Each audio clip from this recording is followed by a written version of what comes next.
success through games of chance, but some try to beat the odds with violence. A ruthless band of vicious thugs strikes several casinos, taking thousands of dollars, leaving a bloody trail in their wake. Local police and the FBI team up to identify and track down the deadly gunman, who will stop at nothing to avoid capture.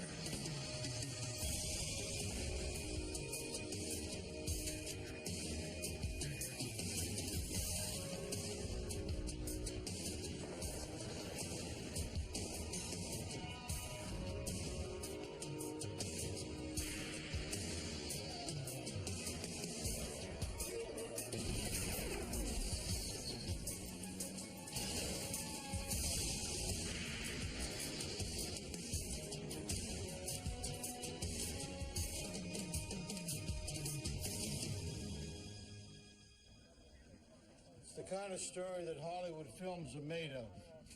Brazen armed robberies of Las Vegas casinos. But this was no movie. I'm Jim Kallstrom, former head of the FBI's New York office. They were a gang of criminal masterminds. They carried automatic weapons and were not afraid to use them. With each and every new heist, they became bolder and more deadly, until the FBI stepped in, determined to end their violent rampage.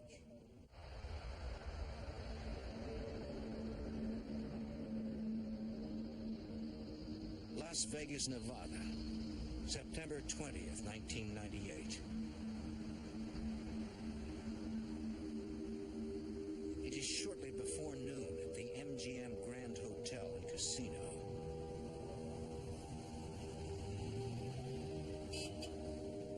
Two armed couriers, escorted by an MGM security guard, transport the casino's money toward an exit where an armored truck awaits.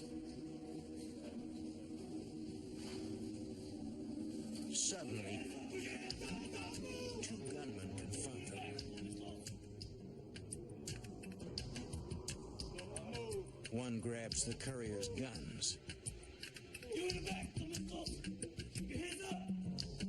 Then snatches 3 money pouches containing nearly $350,000 in cash. Then the men flee through a side exit. The guards call the Las Vegas police and the FBI.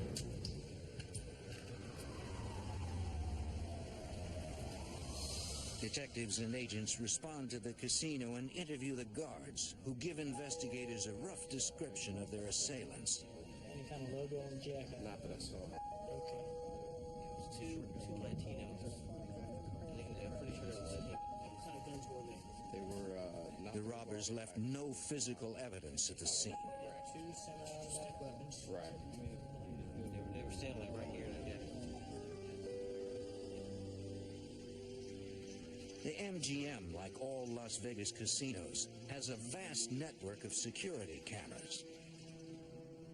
FBI agents review video of the crime.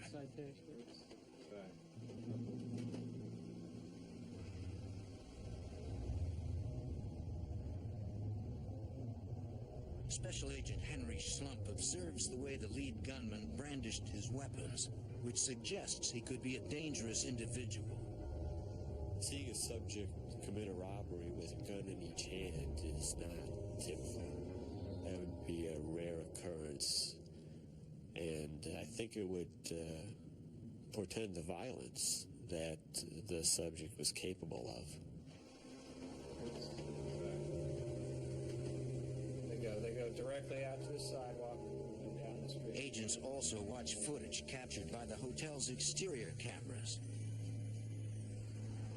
which reveals that the robbers fled across the street toward a neighboring hotel. Investigators go to the Hotel San Remo and review surveillance video from their exterior cameras. They see the robbers get into a pickup truck driven by a third man.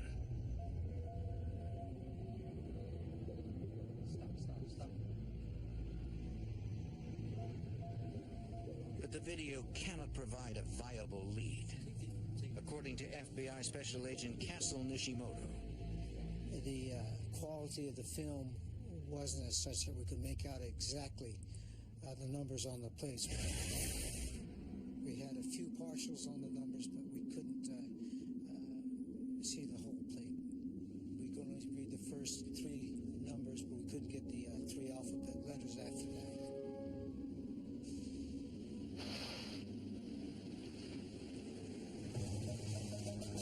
Despite having only a general description, police begin searching for the getaway truck. However, they are unable to immediately find it.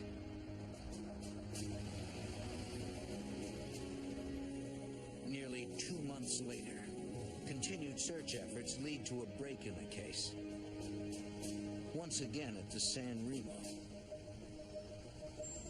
In the casino's parking lot, a Las Vegas Metro Police detective locates what looks like the getaway truck. The truck's plate numbers match the partial numbers seen on the surveillance tape. To investigators, it seems the robbers waited for the heat to die down after the robbery, then drove the getaway truck back to the San Remo. The detective runs a check on the vehicle's identification number and discovers it was reported stolen almost 3 weeks before the MGM robbery. Running a check on the license plate, investigators find it was stolen from a disabled car kept at a Las Vegas storage area.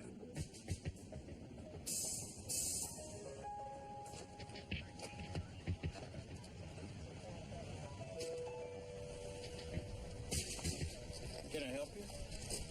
Yes, sir. Investigator Fleetwood, we're looking into some theft that occurred. The manager of the facility tells the Las Vegas Metro Police detective he knows nothing about the theft. He suggests he speak to the watchman who lives at the storage area, Jose Vigoa. The manager points out Vigoa in the distance. The detective asks the manager to have the watchman contact him. But Vigoa never calls. Months pass, and the investigation runs out of leads. June 28, 1999, 9 months after the MGM robbery. At the Desert Inn Casino, an armored van is making its rounds collecting cash.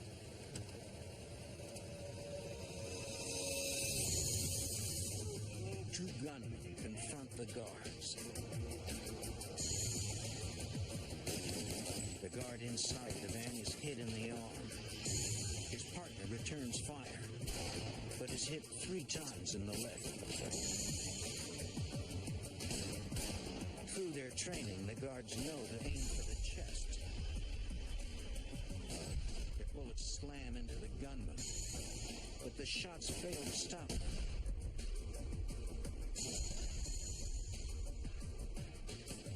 They must be wearing body armor.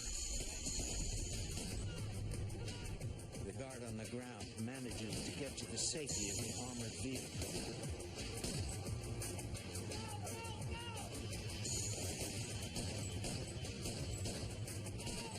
The van's driver heads to a nearby hospital. Both guards survive the gun battle. Within minutes, Las Vegas police and the FBI converge at the Desert Inn.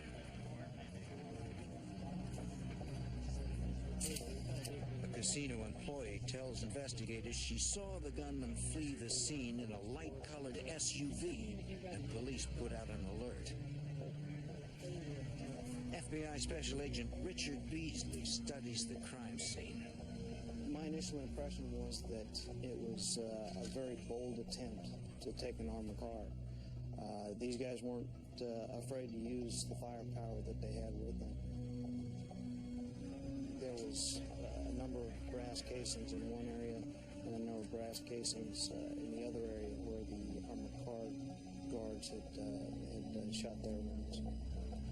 Agents believe that the gunmen who committed this attack were not the same ones who held up the MGM.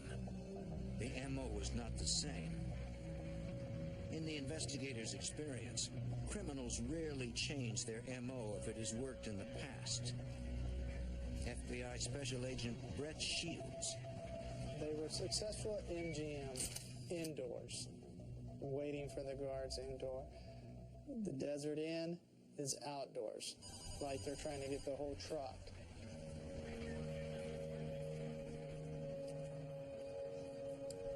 Easy. 10 minutes after arriving at the scene, Agent Beasley gets a call that the getaway car has been found. I'll be right here.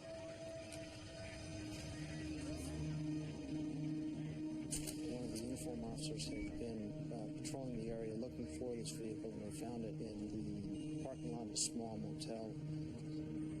We looked inside, and we could see shell casings on the floor, and there was a .45 caliber shell casing on one of the running boards.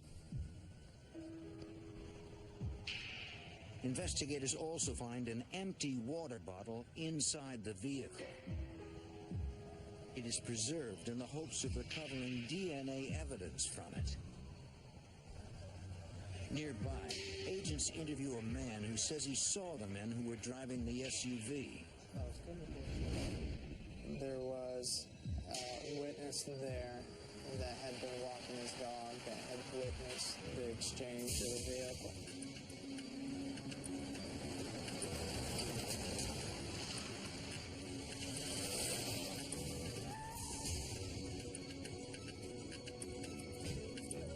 One robber goes to the back of a pickup truck, simply threw a bag in the back, made a loud noise, what we think is the guns.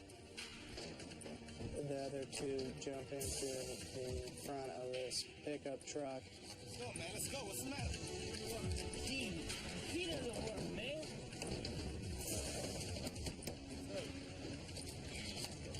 Bye-bye. They were having difficulties actually getting the vehicle started. The witness then saw the two men frantically working on the steering column. You mean that key doesn't work? Figure it out. How wire something? He didn't know whether they were messing with it to hotwire it or what. Finally, the pickup roared to life and the men took off.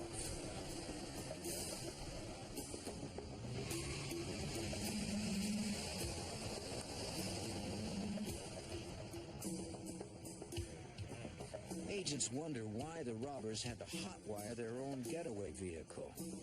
Presumably, they had placed the truck there ahead of time. So why didn't they have the keys? That was strange to us. We couldn't understand why that would have taken place. Then agents notice a pickup of the same make and model parked nearby. We thought maybe because there were two vehicles that were very similar, parked close together, they had jumped into the other vehicle, and of course their keys don't work, so they had to hotwire it. Agent Slump and I go back to the rear of this second pickup truck, and we notice that there's a license plate rubber banded over another license plate.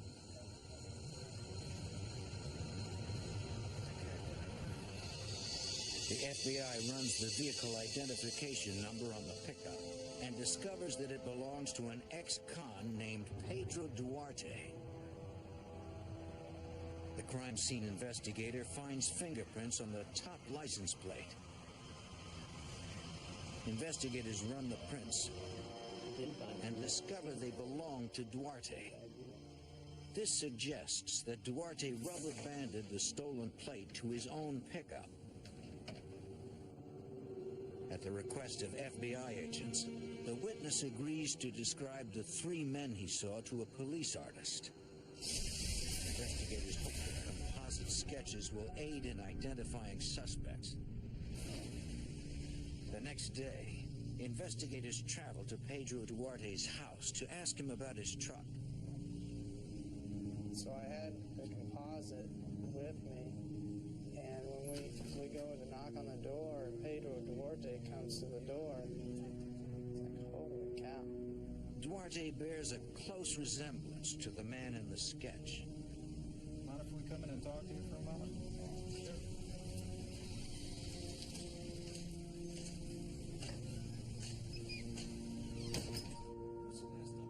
When asked about his truck, Duarte insists that it was stolen. Police records show that it was in fact reported stolen, but that was hours after the attempted robbery at the Desert Inn. His story was that he and his wife had personal problems, and so he went down just to walk the strip.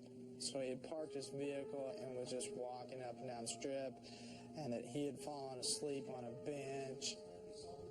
Duarte claims that when he woke up, his truck was gone. Yeah, just nonsense. None of his story was true. He's just cocky as cocky can be, and his English was fine until we started getting into the harder questions, and then no oblate. Duarte suddenly claims he cannot speak English. The Metro Sergeant was even talking to him in Spanish, and he still claimed that he couldn't understand. It was a very frustrating interview. Discrimination. Investigators are convinced Duarte is involved, but are stymied by a lack of direct evidence against him. We still didn't have any answers. I mean, was he up to no good on the strip? Absolutely.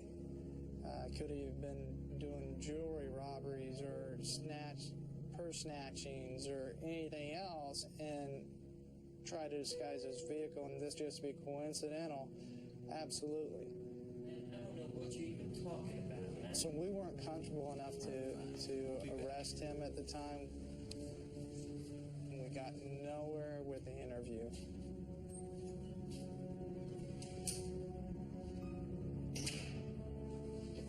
Hoping to get a positive identification on Duarte, Agent Shields shows a photo lineup to the only witness who has seen the faces of the Desert Inn robbers.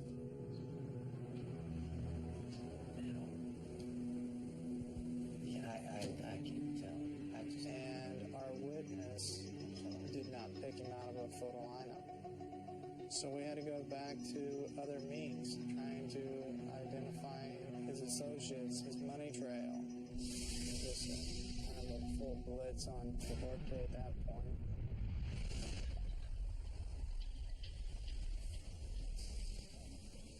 In an effort to gather any incriminating evidence against their suspect, investigators set up surveillance on Duarte.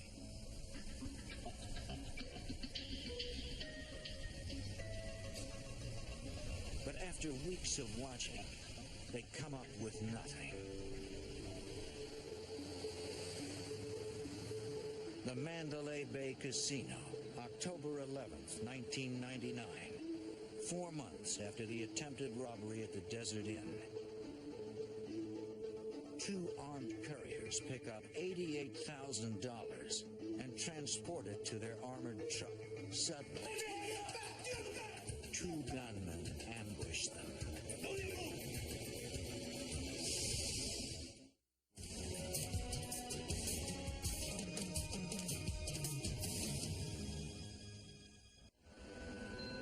In the fall of 1998, 2 gunmen execute a brazen robbery inside Las Vegas's MGM Grand Casino, taking almost $350,000. Now, a year later, couriers collecting money at the Mandalay Bay Casino are under attack.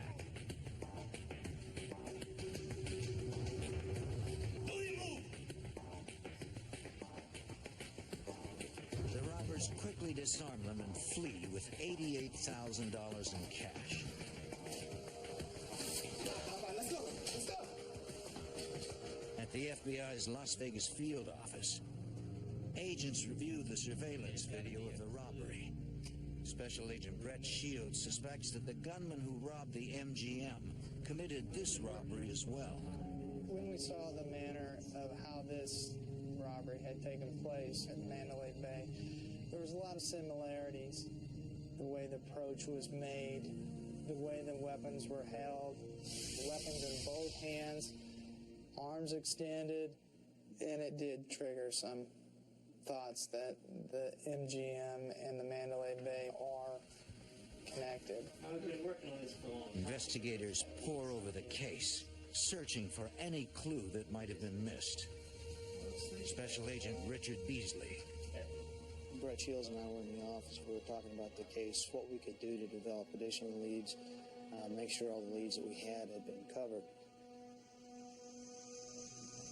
And I'm looking over his shoulder and I recognize the name on there. Vigoa is the watchman at the storage facility that detectives never got to interview.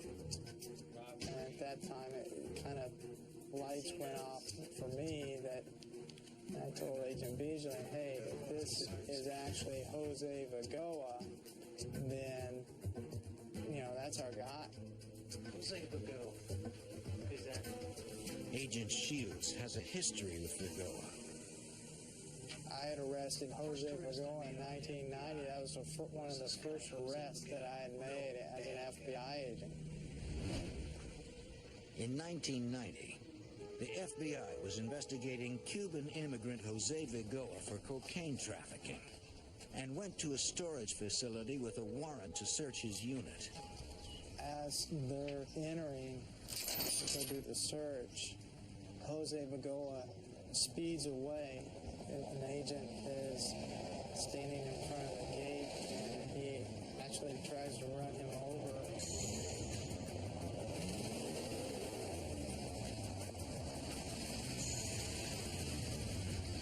That's his personality, that's just the type of person that he is, that he's not going to be taken by the police without a fight, with no respect for life or anybody but himself.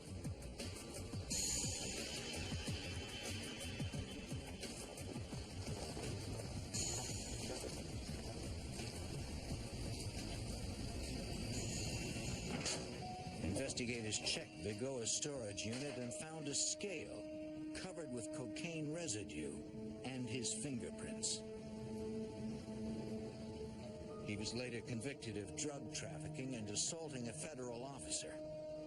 He served 6 years in prison for his crimes.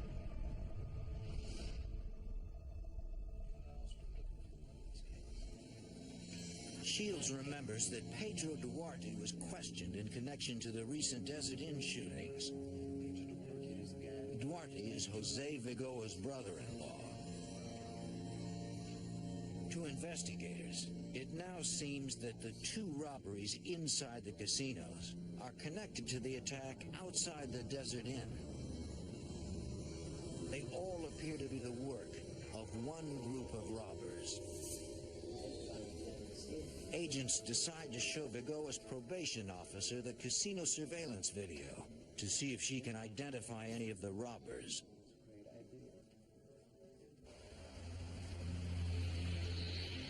The next day at the FBI office, Vigoa's probation officer watches surveillance tapes of both the MGM and Mandalay Bay robberies. She says one of the gunmen resembles Vigoa, but can't make a positive ID. Disappointed but undeterred, agents put Vigoa under surveillance.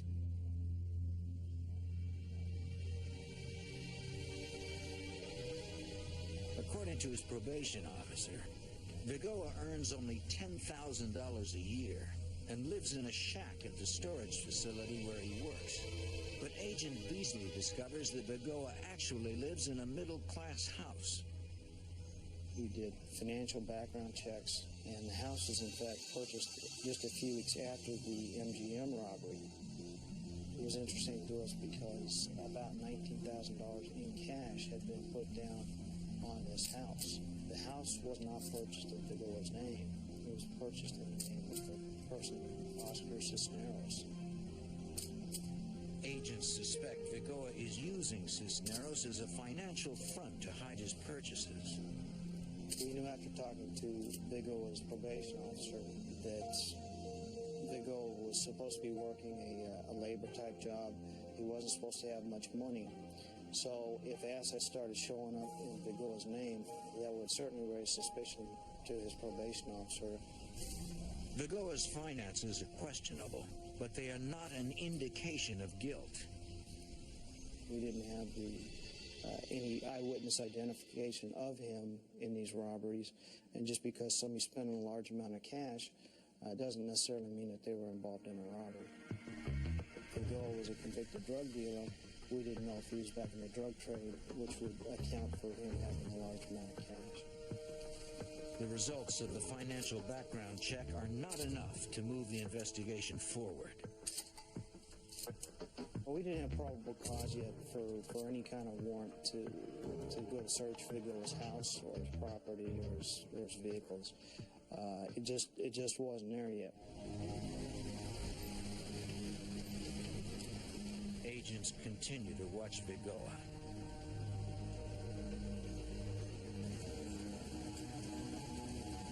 Five months later, on March 3rd, 2000, in the neighboring suburb of Henderson,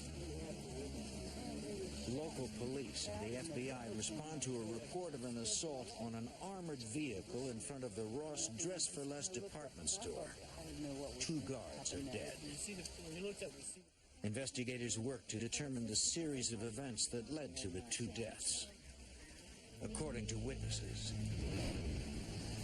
around 11:15 a.m., an armored van parked in front of the department store.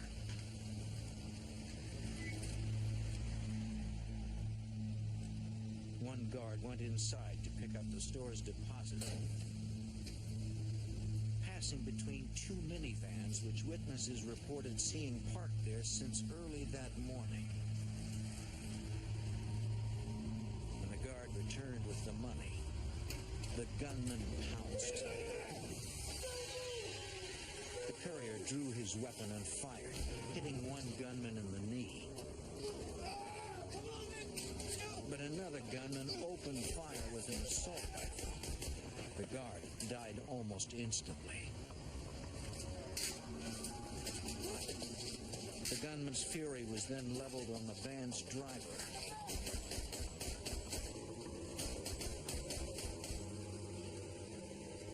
The lead gunman grabbed the money bags. All 3 men made their escape in what witnesses described as a beige sedan. Their total take was less than $5,000. The details of the attack lead agents to believe this robbery was perpetrated by the same group they are currently investigating. The lying in wait, the attempt on the armored car, the high-power weapons, the shots fired, it all matched with the Desert Inn attempt. Investigators at the scene decide to join forces to track down the killers. We formed kind of an ad hoc task force within the FBI, Henderson Police Department, and Las Vegas Metropolitan Police Department, in order to identify the group of individuals who were doing these crimes. Everybody's goal was the same, to try to catch these guys. But without any evidence implicating their suspects, they will need to move quickly if they are to capture them before they strike again. In Nevada, a group of heavily armed robbers continue their violent rampage with an assault on an armored van, killing 2 guards in a hail of gunfire.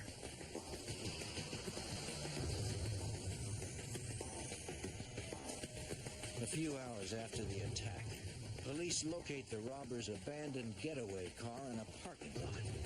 FBI Special Agent Henry Schlumpf investigates. We got there, we could see there was blood in the driver's seat of the vehicle.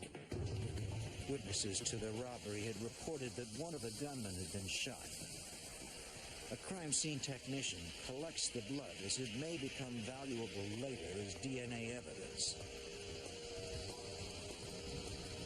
Agents run the plates on the getaway car and the vans left by the killers at the scene of the robbery and find that they were all stolen from the rental car lot. task force is unable to definitively identify suspects in the robbery, but they are confident it is connected to a string of similar heists over the past 18 months. Those crimes have been tied circumstantially to ex-cons Jose Vigoa and Pedro Duarte, Vigoa's brother-in-law. But without any hard evidence implicating the pair, the investigation stalls.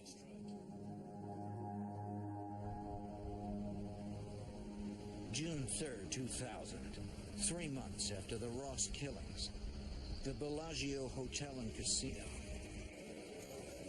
It's shortly after 6 a.m. Casino employees are counting money in the main cashier's cage.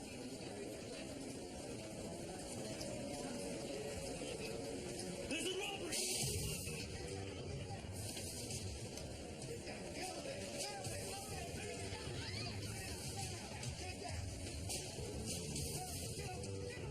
Gunmen force frightened employees into a corner and then clean out the money drawers.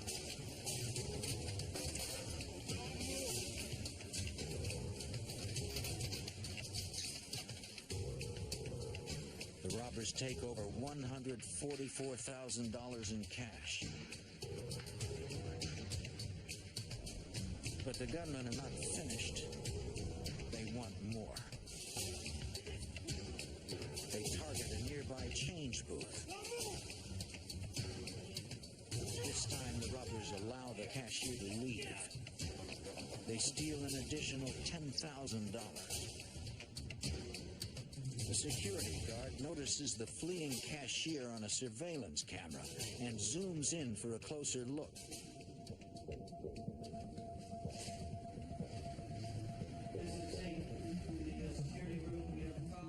The guard alerts outside security as he watches the robbers flee the building through an emergency exit. There they are.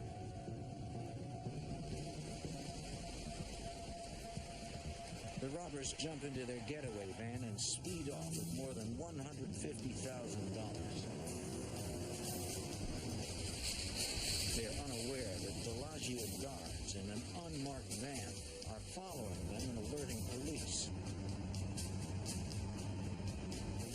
However, once the robbers realize they're being followed, they react with violence. One bullet strikes the security van's tire.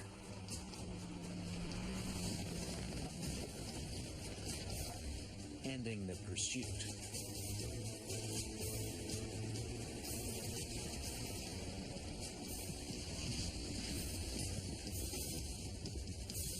Fortunately, none of the guards are injured.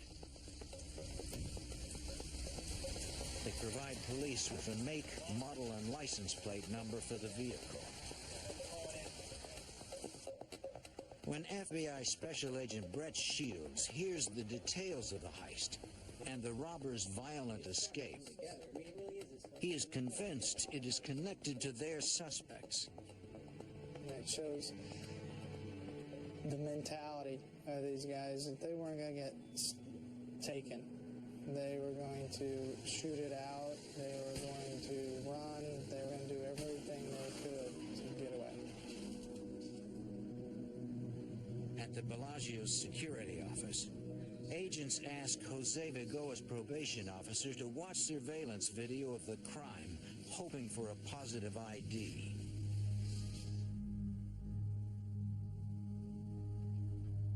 We showed the video, and she said, yeah, that was Jose Vigoa doing that robbery.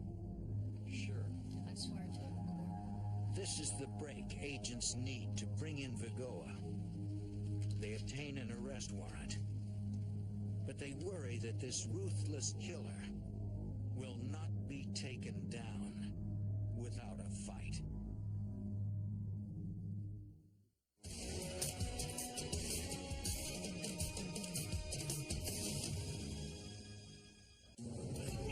In Las Vegas, the FBI has finally identified ex-con Jose Vigoa as the suspected leader of a violent band of robbers who has already killed 2 people.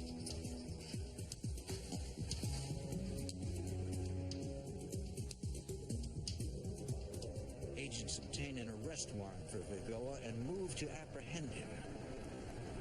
FBI Special Agent Brett Shields.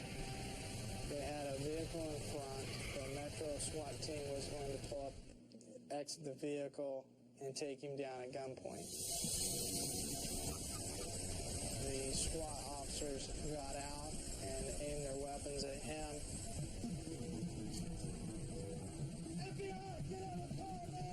I pulled around the SWAT vehicle. He and I we're side by side, and I'm actually showing him my credentials, and he's acting like, who are we? And the vehicle in front of him wasn't close enough to his vehicle, so he was able simply to pull out and to proceed.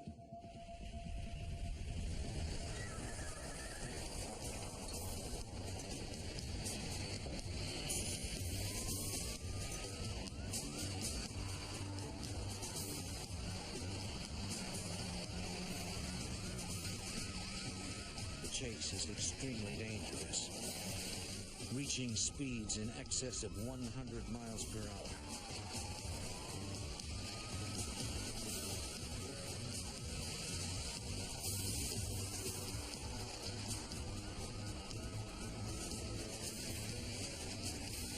The suspect refuses to slow even for a second. After a few miles, Vigoa loses control of his vehicle and hits a tree. He exits the vehicle and flees. He's gone. He's jumping over fences. He's going. Las Vegas SWAT officers chase after Vigoa while Agent Shields inspects the wrecked vehicle. To his surprise, he finds Vigoa's wife in the passenger seat.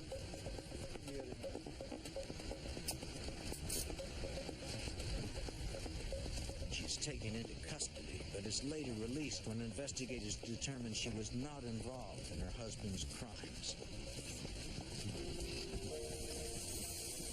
In the back seat, Agent Shields finds Vigoa's daughter. His wife is in the vehicle along with his little girl. Total disregard for them. Doesn't care that he's leaving them to face the police and all the weapons that's going to be drawn on them. He's taking care of himself. SWAT officers finally catch up to Vigoa and take him down. I arrive right as he's getting picked up. He's just arrogant. You can't touch me. I'm the man. So I said, well, we can touch you. And basically told him this, it ends here. And he's not going to see the light of day again. With Vigoa in custody, FBI Special Agent Richard Beasley moves in on Oscar Cisneros, Vigoa's financial frontman.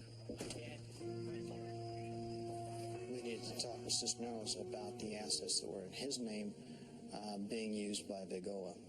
We identified ourselves and told him that Jose Vigoa had just been arrested for the Bellagio robbery and that we needed to talk with him about his relationship with Vigoa and these robberies that have been happening in Las Vegas. I told him that we also wanted to search his house, and Oscar said, that's fine, I'll talk with you and you can search my house. Good, thanks. So right there on the hood of my car, he executed a consent to search form, which gave us his permission to search his house. Yeah, you can go ahead and come on in. Investigators search while Agent Beasley and a Henderson detective question Cisneros. It's in here. Agent Beasley pressures him, but Cisneros says he knows nothing about any crimes. Yeah, he was very calm, collected. He claimed not to know anything about anything. He was just trying to work hard and pay his bills and support his family and just live a normal life. After searching for an hour with no results, an investigator on a hunch decides to search for any hidden compartments. I've got something here.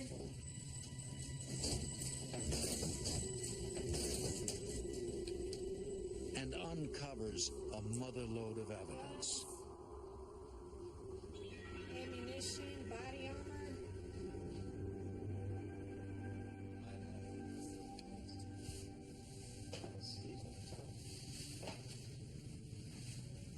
Agent Beasley talks with the searchers. He said, Rich, we found it. We found a secret compartment in his closet. Appears to have everything in it that's going to be what we've been looking for. The agent needs to know if the items in the closet were used in the robberies. So I immediately went back where Oscar was sitting. I said, Oscar, we found it. We found your closet. What's going to be in there? He kind of sighed. He looked down. And he said, the guns, everything. So at that point, I knew that he was going to be more of a player than what I thought he possibly could have been. The agent asks him about a scar on his knee. So tell me. And I could see the inside of his right knee, and there was like a puncture wound.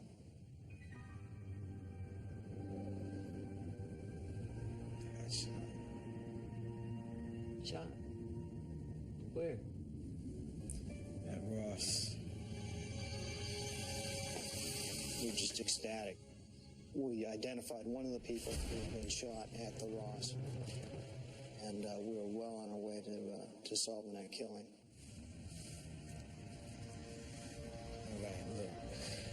Eventually he confessed to the Ross killings, the Desert Inn, attempted armored car robbery, the MGM robbery, the Mandalay Bay robbery, the Bellagio robbery. Okay, the lead guy is Jose Vergara. And that's the lead guy. Based on Oscar's confession, we learned that Vergara was the ringleader. He was the one who was organizing everything, deciding which hits to do. His brother-in-law, Pedro Duarte, had been involved in the robberies until the Desert Inn. After that, they brought in another individual, Luis Suarez, and he had taken part in the Ross killing as well. As Cisneros continues to confess, investigators process the evidence in the bedroom. They were taking each piece out, cataloging it, making sure that nothing was disturbed as far as fingerprints or DNA type evidence.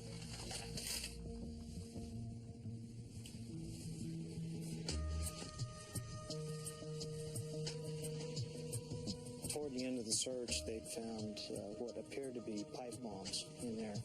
They were 4-inch black PVC type pipes with some type of circuit board attached to them.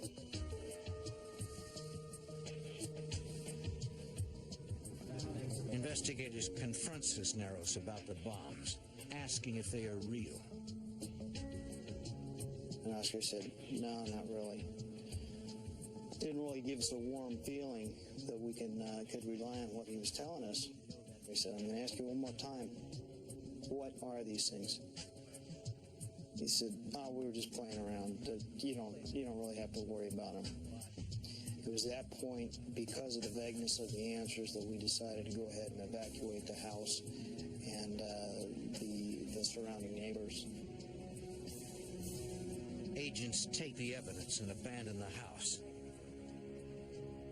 leaving behind the pipe bombs. We called the bomb squad, and they came in and looked at the devices. They couldn't x-ray them because they were black PVC, and so they made the decision to go ahead and just explode them right there in the bedroom. Based on Cisneros' confession, investigators arrest Pedro Duarte for being the getaway driver at the Desert Inn. Duarte, for your arrest. Go out this floor.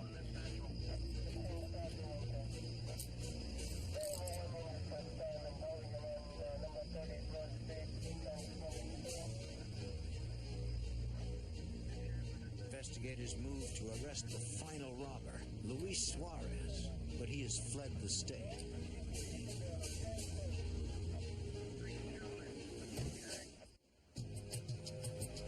Prosecutors hold Oscar Cisneros at the Clark County Detention Center and intend to use his testimony at trial against the other robbers. We felt like it was a pretty tight package. We had Cisneros' confession. We had all the physical evidence for the guns and the money and the clothing that we found in the closet. So we felt like it was coming together very well. But one event would put the entire case in jeopardy.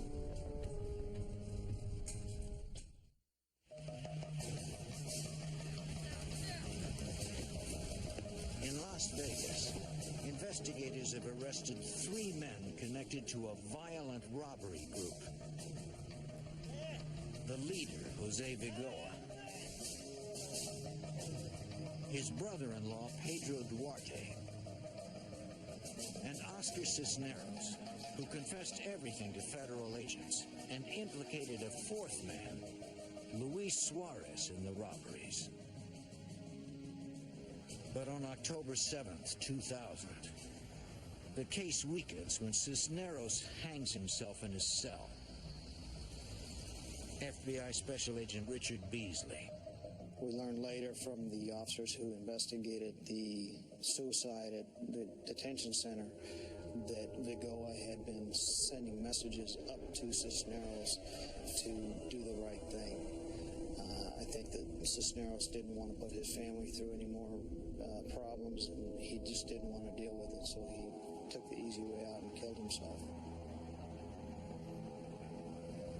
When Cisneros dies, his confession dies with him, since it would be inadmissible in court.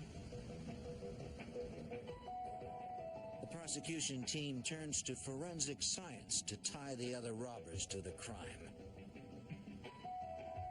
DNA evidence from the recovered water bottle and ski masks links Vigoa, Duarte, and Suarez to the crimes.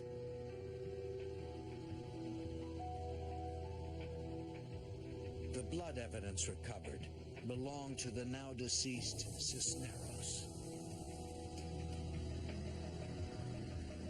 While prosecutors prepare for trial, agents track down the remaining gunman, Luis Suarez, who fled Las Vegas and is hiding in Florida.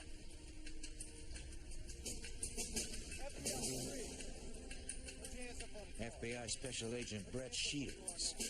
We went down to Florida, discredited all his alibis, and then he was ultimately arrested for this crime.